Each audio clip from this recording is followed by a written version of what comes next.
Good morning class 9। शुरू करते हैं आज का हमारा क्लास इलेक्ट्रॉनिक पॉलिटिक्स। तो यहाँ पे इलेक्शंस के बारे में डिस्कस करना था कि how the election has been conducted in democratic country. तो हमने लास्ट क्लास में इलेक्शंस के बारे में डिस्कस किया था कि the elections can also be democratic elections and non democratic elections. तो देयर आर सम क्राइटेरिया, जिस क्राइटेरिया जो है जिसके बेस पे we can find out that the election is democratic or not. The first one is that everyone should have the right to give the votes and they must have the choices also. तो everyone should have the vote and the value should be 1, कि सभी के पास vote देने की rights हो अब 18 और 18 years above जो होते हैं, और सभी की वैल्यू जो है इक्वल होनी चाहिए। Second, parties and candidates those हो कंटेस्टिंग, जो भी कंटेस्ट कर रहा है वो फ्री हो, किसी के प्रेशर में नहीं हो, कोई इनको प्रॉब्लम क्रिएट ना करे इनके साथ साथ वो जो भी प्रॉमिसेस करते हैं, जो भी अपनी पॉलिसीज़ बनाते हैं, वो सबके लिए वो एक रियल होना चाहिए, ताकि लोगों को जो है समझ में आए कि उसके लिए बेटर कौन सी पॉलिसी अच्छी होगी, प्रॉमिसेस कौन सी अच्छी है। Third, election must be held every after 5 years. हमारे कंट्री में एवरी 5 ईयर्स होती है। फिर only the candidates perform by the people should be elected. So the person who is been chosen by the people, कि जिसे जनता ने choose किया था, वोट दिया था, उसी के पास राइट्स होनी चाहिए। जैसे हमने चैप्टर 1 में डिस्कस किया था कि वहाँ पे बहुत सारे ऐसे कंट्रीज़ थे जैसे जहाँ पे वो लोग वोट देने के बाद भी उनके पास कैंडिडेट्स चूज़ होने के बाद भी उनके पास राइट्स नहीं होती। जैसे हमने लास्ट चैप्टर 1 में पढ़ा था पाकिस्तान में परवेज़ मुशर्रफ। तो इस तरह से वहाँ पर लोगों ने वोट दिया था, परवेज़ मुशर्रफ को नहीं दिया था, लेकिन फिर भी पावर किसके पास थी? परवेज़ मुशर्रफ और उसकी मिलिट्रीज़ के पास थी। तो इसीलिए यहाँ पे ये इस चीज़ों को यहाँ पे हाईलाइट किया गया कि candidates preferred bye the people, कि जिसे जनता ने चूज़ किया था उसी के पास राइट होनी चाहिए ना। अब इसके साथ साथ election should be conducted in a free and fair manners.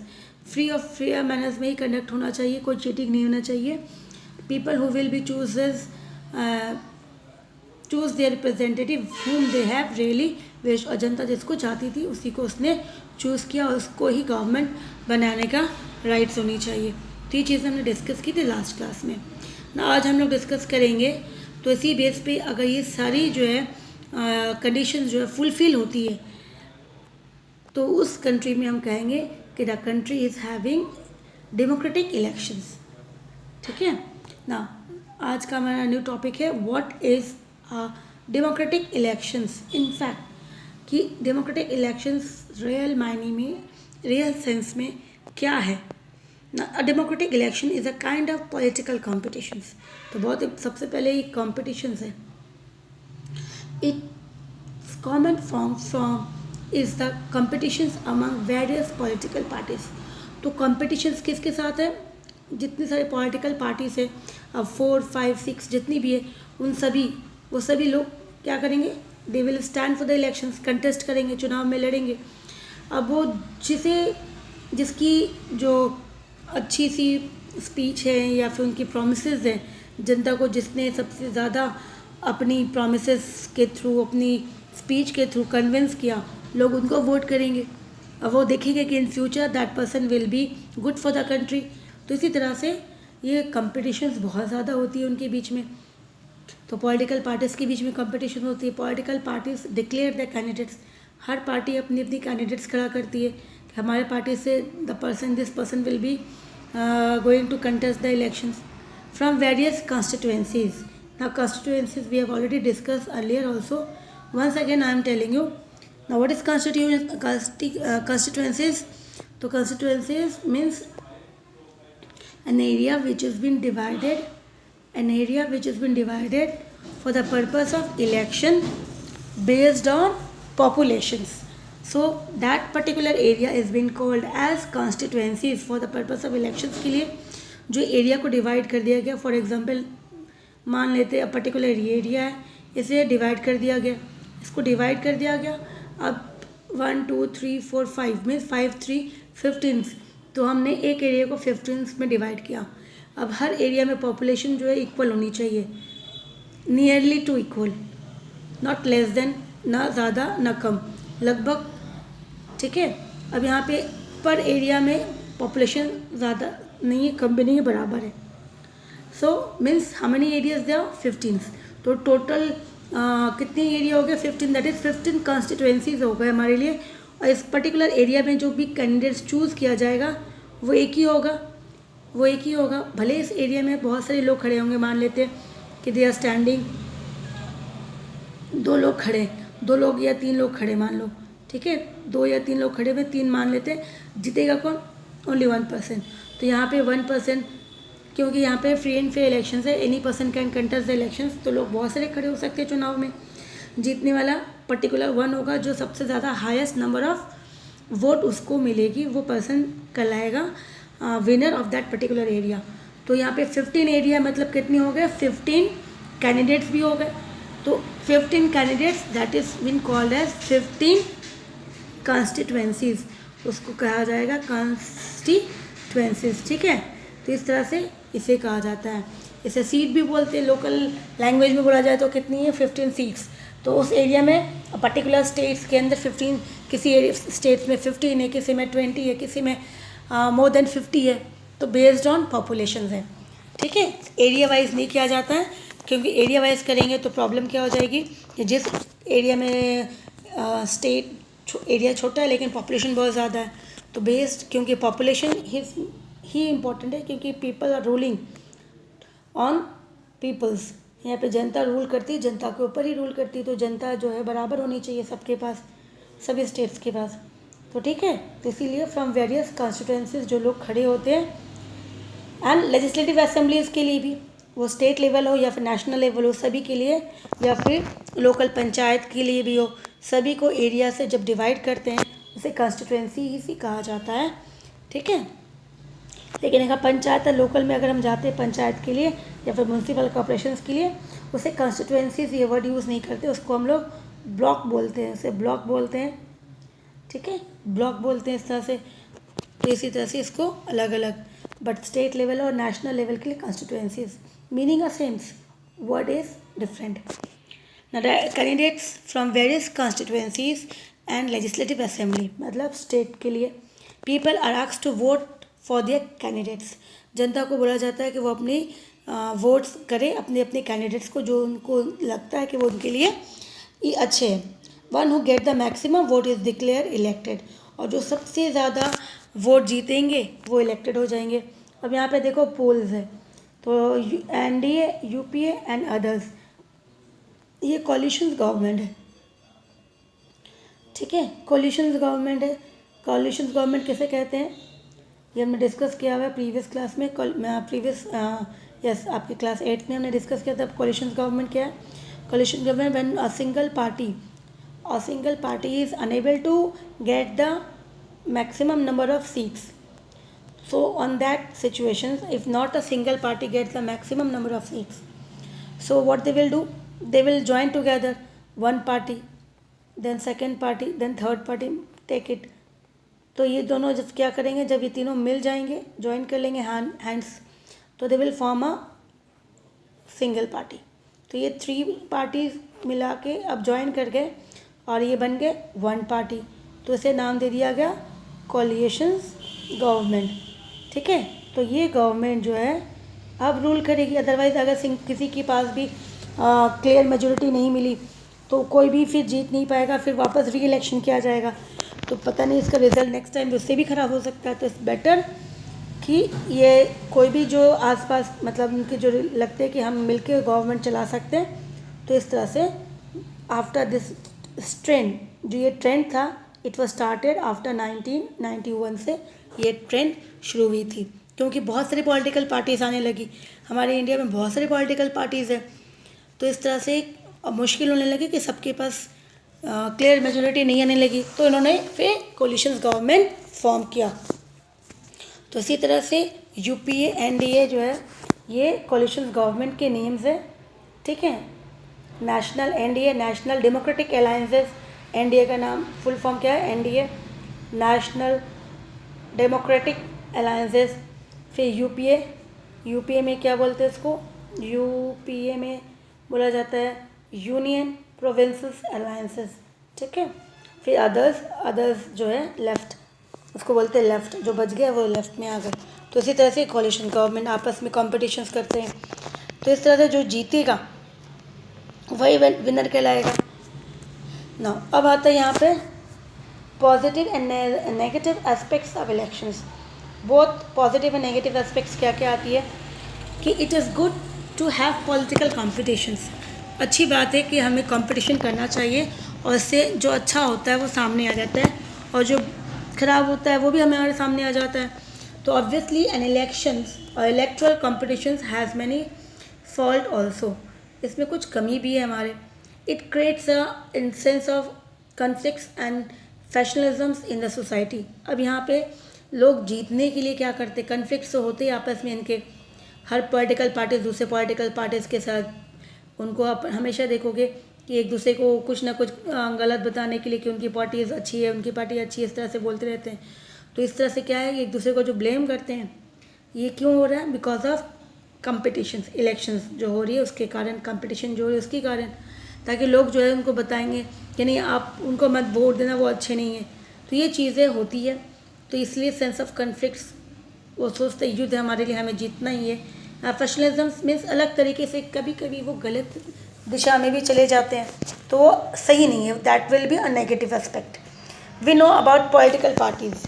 Different political parties and leaders often make an allegations against each other's parties and candidates and frequently use dirty tricks to win the elections. Now, तो जिस तरह से हमने discuss किया अभी कि वही चीज़ है, पॉलिटिकल पार्टीज अलग अलग एलिगेशन, एक दूसरे पे आरोप लगाते हैं। एलिगेशन में आरोप लगाना अलग अलग पार्टीज़ के ऊपर, कैंडिडेट्स के ऊपर, कि आप उस कैंडिडेट, वो पार्टी का जो कैंडिडेट है वो सही नहीं है, उसके क्रिमिनल कनेक्शंस है, बहुत कुछ वो बोलते रहते हैं। फिर डर्टी ट्रिक्स, गलत गलत काम, जैसे लोगों को पहले से पैसे दे दिया कि आप ये पैसे ले लो, आप हमें वोट देना। तो दे आर डिफरेंट मेथड्स जो अलग अलग यूज़ करते हैं, वो सही नहीं होता है, ठीक है। तो some people say this pressure to win electoral fight does not allow the formulations of sensible long term policies. तो ये चीज़ें जो है किस तरह से वो काम कर रहे हैं वो सही नहीं है। अब यहाँ पे देखो, कुछ लोगों का मानना है कि अगर इस तरह से प्रेशर करके वो सोचते हैं कि हम जीत लेंगे, इलेक्शंस में लड़ लेंगे और जीत जाएंगे, लेकिन वो लंबे समय तक ये चीज़ें कभी भी लॉन्ग टर्म में नहीं सर्वाइव कर पाएंगे। लंबे समय पर ये सर्वाइव नहीं कर पाएंगे, क्योंकि गलत चीज़ बहुत आगे तक नहीं जा पाता है, कहीं ना कहीं लोगों को समझ में आ जाता है। तो इसीलिए ये लॉन्ग टर्म के लिए नहीं होता है। Some good peoples who are devoted to the country do not enter this sphere. जो लोग सचमुच अच्छे हैं, जो देश के लिए काम करना चाहते हैं, देश के लिए ही डिवोट्स करते हैं अपने आप को, वो इस ट्रिक में, इस चीज़ों में नहीं पड़ते। They do not like the idea of being engage into such competitions. और वो इस तरह से, इस किस्म के इंगेजमेंट जो कॉम्पिटिशन्स के अंदर होती है, उससे वो बाहर ही रहते हैं, वो नहीं चाहते इस चीज़ों में पढ़ना। Our constitution designer who were already mindful of these problems. तो जब हमारी कॉन्स्टिट्यूशन बनी थी, जो हमारे कॉन्स्टिट्यूशन मेकर्स थे, उनको इस चीज़ों पे पहले से ही पता था कि ये चीज़ें आगे भविष्य में ऐसा होगा। Still they opt for free competitions in election as the way to select our leaders, future leaders.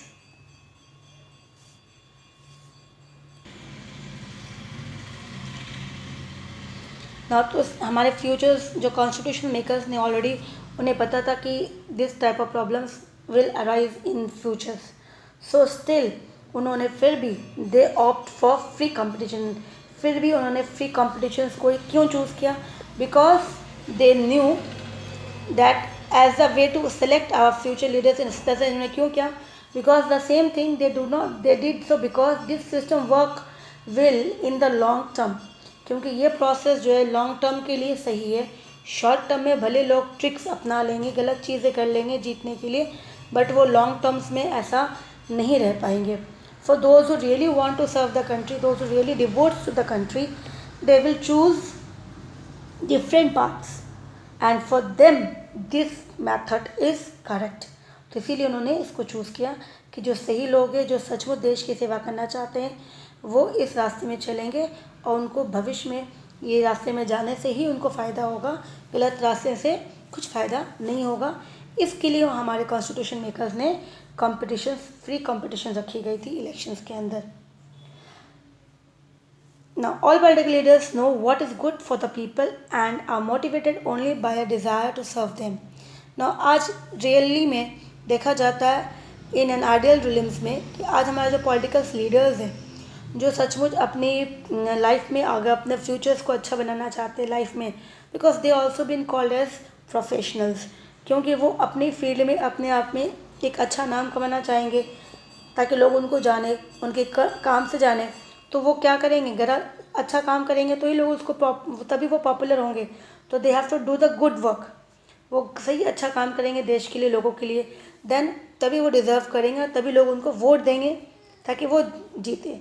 और वो वापस रिपीटेडली अगर वो गलत कहीं हो जाएंगे या कोई गलत काम करता है तो हम फिर क्या करेंगे, हमारे पास ही राइट्स है, हम उसको वोट नहीं देंगे और फिर नेक्स्ट ईयर कोई दूसरा आ जाएगा। तो इसी तरह से those who really want to serve the nation and they know they want to stay in these political parties to make their futures, so they have to work properly for the people. Such an ideal realms does not need any political competitions. उसके लिए इस competitions का कोई मतलब नहीं है, वो अपना काम करेंगे, सही से करेंगे। However, this is not what actually happen in real life. लेकिन एक्चुअल लाइफ में ऐसा क्या बोला है, नहीं होता। क्यों?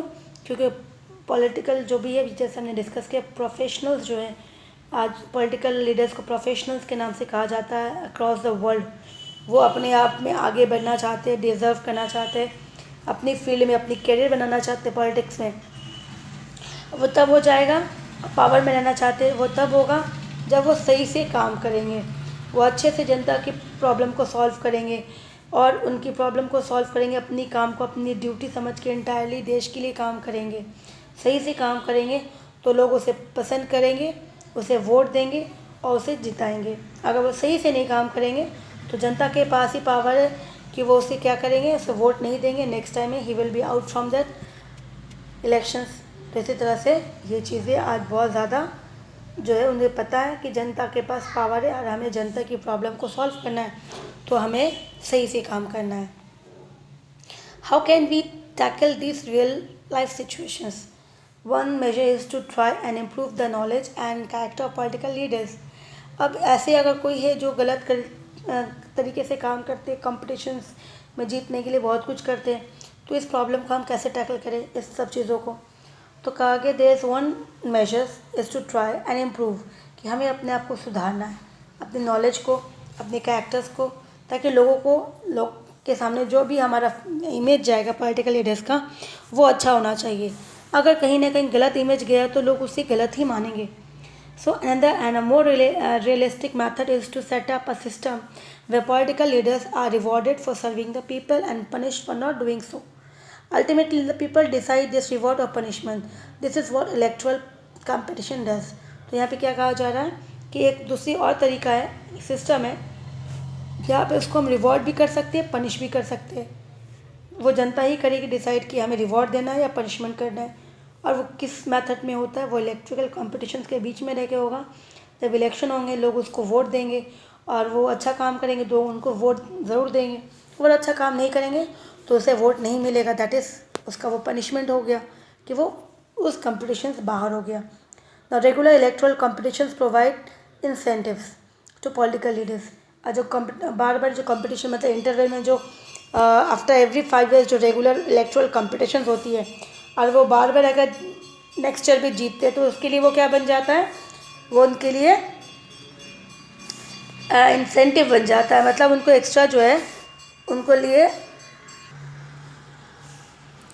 तो इसी तरह से उनके लिए वो इंसेंटिव किस बेस पे इंसेंटिव है कि अगर नेक्स्ट ईयर वापस वो जीत जाते हैं तो उनको वापस काम करने का मौका मिलता है, तो उसके लिए वो इंसेंटिव हो जाता है। एक्स्ट्रा मीन्स अपार्ट फ्रॉम जो आपको मिलते हैं, आप जो काम करते हो उसके अलावा भी आपको जब कुछ लोग और आपको देते हैं तो उसका वो आपका इंसेंटिव हो जाता है। So they know that if they take up issues that people wants to be raised, their popularity and chance of victory will increase. उन्हें वही चीज़ लेनी चाहिए, वही मुद्दा लेना चाहिए जो लोगों को पसंद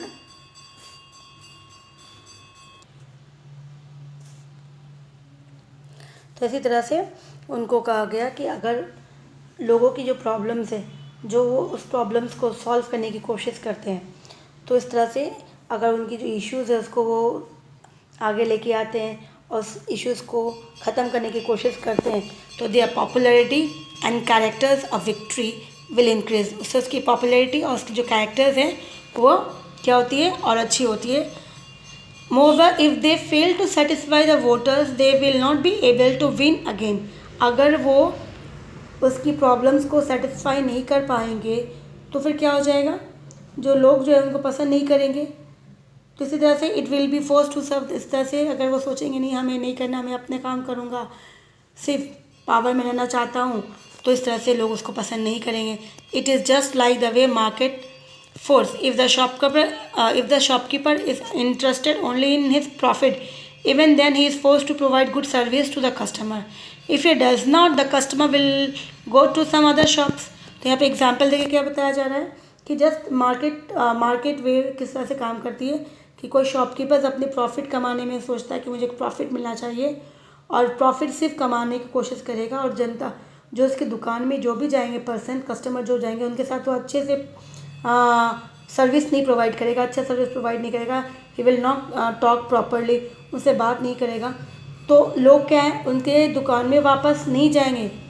तो इससे क्या हो जाएगा, उसकी प्रॉफिट क्या होगी, बंद हो जाएगी कि लोग जब वो कुछ सेल नहीं करेगा, अर्न ही नहीं करेगा, तो प्रॉफिट कहाँ से आएगी। तो इसी तरह से पॉलिटिक्स भी वैसे ही है। अगर उसने सोचेंगे कि वो अपने कैरियर बनाएगा और उनको कैरियर बनाना अच्छा आगे जाना है, तो उन्हें क्या करना पड़ेगा, they have to serve the people. उन्हें जनता को सर्व करना ही पड़ेगा, उनकी प्रॉब्लम को सॉल्व करना ही पड़ेगा। सिमिलरली पॉलिटिकल कॉम्पिटिशन में cause divisions and some ugliness, but it ultimately help to force political parties and leaders to serve the people well। यहाँ पे अगर भले ही कंपटीशन में बहुत से डिविजन्स दिखा जाता है, कुछ गलत चीज़ें भी होती है अगलेनेस, लेकिन अल्टीमेटली सभी को ये चीज़ें हैं कि they have to serve the people. जितने सारे पॉलिटिकल पार्टीज़ हैं उनको ये चीज़ ज़रूरी है कि उन्हें जनता को सर्व करना है, जनता की ही सेवा करनी है, तभी जनता उनको वोट देगी, नहीं तो वो वोट उन्हें नहीं देगी। ये चीज़ें उनको पता है, और नहीं पता है तो फिर वो उन्हें यहाँ वोट मिलेगा भी नहीं और नेक्स्ट ईयर वो इस इलेक्शन से आउट हो जाएंगे। ठीक है, अब हमारा नेक्स्ट टॉपिक है our type of elections. Type of elections किस तरह से, Lok Sabha that is central level, assembly elections I had regularly, state elections.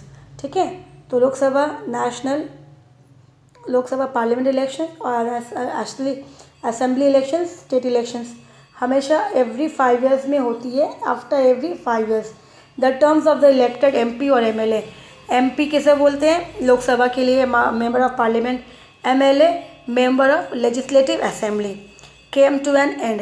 Every 5 years में ये एंड होती है, फिर से री इलेक्ट होती है, चुनाव होती है, फिर से न्यू एमपीज एंड एमएलए अगर वो अच्छा काम करते तो दे विल बी री इलेक्टेड, वो वापस से चुनाव जीतेंगे। The Lok Sabha and Vidhan Sabha stand dissolve elections and contest in all the constituencies at the same time। तो लोकसभा हो या लोकसभा है या फिर असेंबली स्टेट्स हो, सभी की जो चुनाव होती है, इलेक्शन जो होती है वो सेम डेट में होती है, with in same few days में होती है, मंथ लगभग सेम होता है पूरे इंटायर इंडिया के अंदर, उसे कहा जाता है जनरल इलेक्शंस। ठीक है, तो जो सेम टाइम में होती है आइदर ऑन सेम डे या फिर within some few days के अंदर, तो उस इलेक्शन को कहा जाता है general election. Sometime election is held only for one constituencies, कभी कभी एक ही एरिया के लिए चुनाव लड़ी जाती है, for only one constituencies to fill the vacancy caused by death और resignation of an elected members. वो कब होता है, जब किसी की डेथ हो जाती है या फिर कोई रिज़ाइन कर देता है कि मुझे अब काम नहीं करना है, बस मैंने और इतना कर लिया बहुत है, तब उस समय में पर्टिकुलर उस एरिया में जो लोग जिसने रिज़ाइन किया उस सीट को फिल करने के लिए उसकी इलेक्शन होती है, तो उसे कहा जाता है बाई इलेक्शंस। क्या कहा जाता है, बाई इलेक्शंस। तो इस चैप्टर में हम लोग जो डिस्कस करेंगे वो सिर्फ और सिर्फ जनरल इलेक्शन के ऊपर ही डिस्कस करना है। ठीक है, तो हम लोग आज यहीं तक रखते हैं। नेक्स्ट क्लास में हम लोग शुरू करेंगे what are electoral constituencies. Mainly हमने पहले डिस्कस किया हुआ है इलेक्टोरल कॉन्स्टिट्यूएंसीज किसे कहते हैं।